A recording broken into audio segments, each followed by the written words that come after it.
Hey guys, and we're here with your daily dose of crypto news. Big thing is HBAR staking is down to 2.3%. Now, that might give the jolts to some of you HBAR investors who are looking at the passive ROI. And how do we know it's down to 2.3%? Well, you just go to hashscan.io. This is the HBAR scanner. And if you look at all the staking pools, go to the staking tab here and you go to the staking pools, look at this scanner, 2.3%, changed another one, once again, 2.3%. So it actually fell from about 6.5 to 2.3. Now, if you've been following HBAR, you know this was actually coming for quite a while, but you might not have been prepared for such a drastic fall in HBAR staking values. But hey, it did actually happen.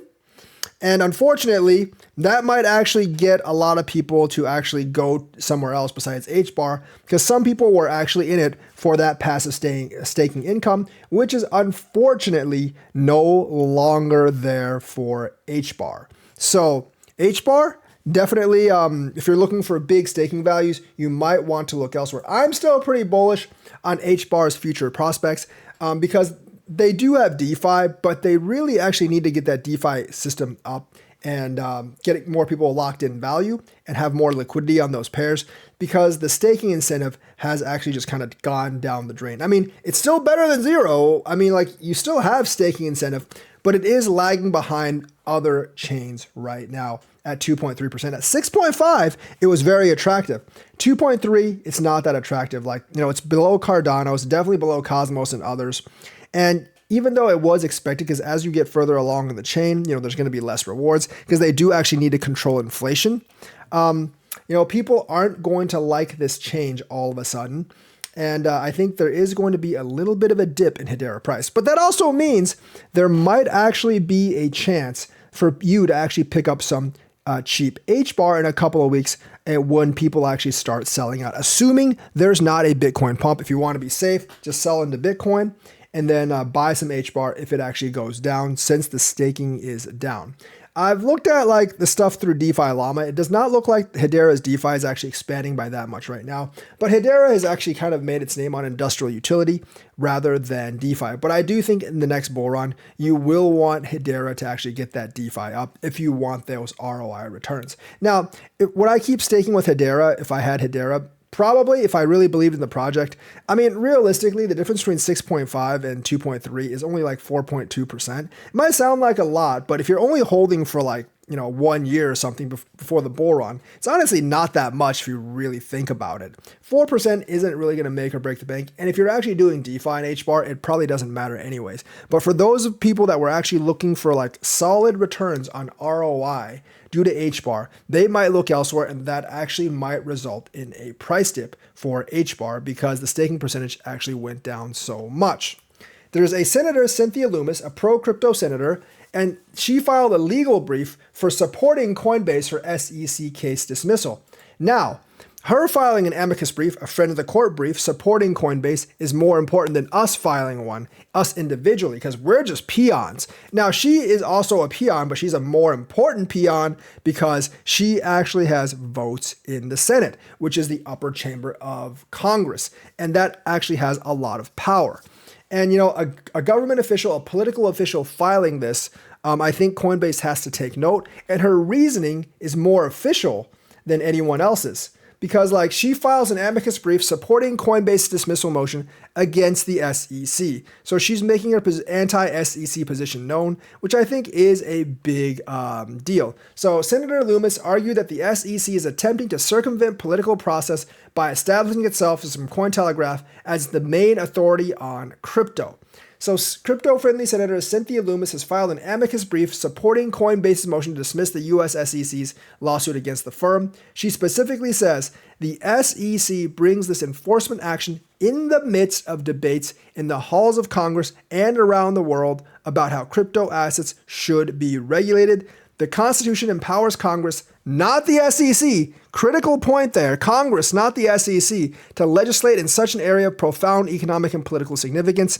And of course, she is arguing that the SEC, by the Constitution, has not actually been granted the power to regulate an asset like crypto. Of course, like she says, like the SEC wants to seek a broad authority over crypto, which it obviously does by its current actions.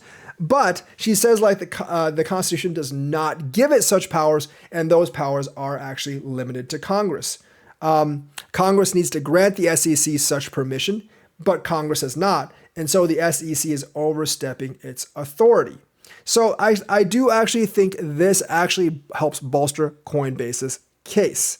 So the SEC's attempt to shoehorn an entire new class of assets, because the SEC believes that securities laws are sufficient for these assets, which we don't think are the case, into an existing definition of a security, and thereby add to the definition enumerated by Congress, exceeds the SEC's authority, encroaches on Congress's lawmaking, and contravenes the separation of powers. The SEC cannot legislate by enforcement. So the thing is, like, the SEC is from the executive branch. They're a government agency. She's arguing that this kind of stuff belongs to the legislative branch, and therefore the SEC is definitely overstepping their bounds.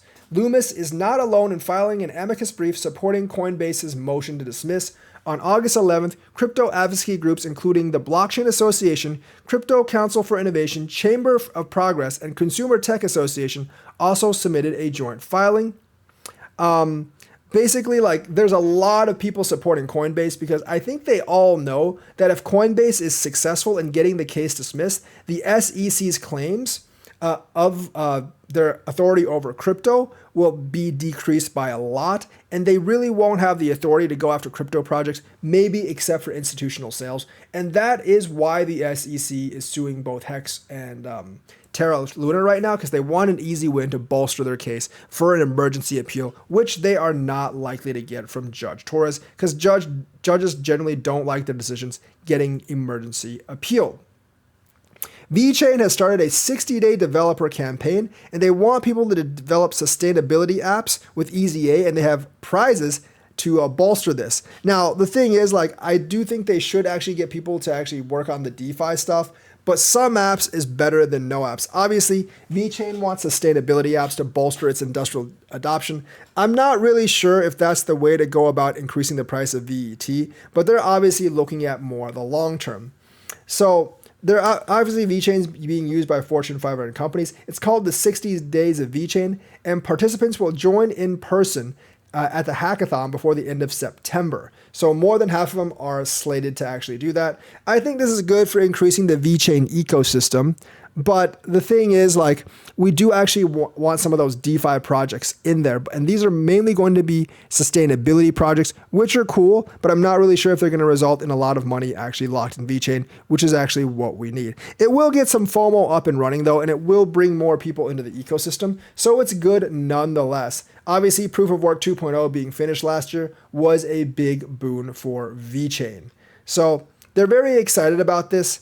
I'm actually somewhat excited about this because, like, I do want more people exposed to the Vechain ecosystem, because that can only lead to good things for VET if there's like a bunch of developers actually coming in. And with these prizes that they're offering, they're probably going to be able to attract some developers to develop on Vechain. I'm not really sure how many developers they will be able to attract onto Vechain, but at least, you know, it's going to be greater than like one or two, because the prizes will suck people in. And once they're familiar with the ecosystem, familiar with the development, I do think they'll actually do a lot of good things in terms of development for Vechain.